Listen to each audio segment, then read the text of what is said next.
High, আমি নবনীতা। আবারও মায়ের শাড়ির গল্প পার্ট 1 নিয়ে চলে এলাম। বাড়িতে যেদিনকে শ্যুট বা এডিটিং থাকে বা কোথাও যাওয়ার প্ল্যান থাকে সেদিন কিন্তু ম্যাগি আমার সেভিয়ার।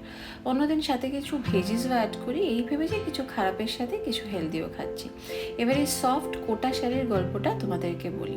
একটা সময় এই এক কালারের কোটা শাড়িগুলো খুব উঠেছিল। মায়ের এই ক্রিম, আকাশি আর কচি কলাপাতা সবুজ, এই 3টে কালারের শাড়ি ছিল। তখন না হাতে সময় পেলেই শাড়িতে হয় এই সুতোর কাজ আর না হলে ফেব্রিক দিয়ে আঁকিবুকি কাটতাম। আর মা ডেকে ডেকে সবাইকে দেখাতো, দেখো আমার মেয়ে করে দিয়েছে। আর আজ ওইটুকুই থেকে গেছে আমার সাথে। মায়ের শাড়ি, মায়ের গন্ধ, এক আলমারি ভর্তি পাটে পাটে যত্ন করে সাজিয়ে রাখা মায়ের শাড়ি। শাড়িটা সফট কোটার উপরে চেন ফোর করা। সামান্য হাতের কাজের জন্য কিন্তু শাড়িটা স্পেশাল হয়ে উঠেছে। ভিডিওটা এডিট করার সময় ভাবছিলাম যে হ্যান্ডমেড কাপড়ের জুয়েলারি দিয়ে স্টাইলিং করতে পারলে আরেকটু বেশি এনহ্যান্স করা যেত। এই না আমার এক দোষ, শাড়ি দেখলেই কীভাবে সেটাকে স্টাইলিং করবো মাথার মধ্যে ঘুরপাক খেতে থাকে।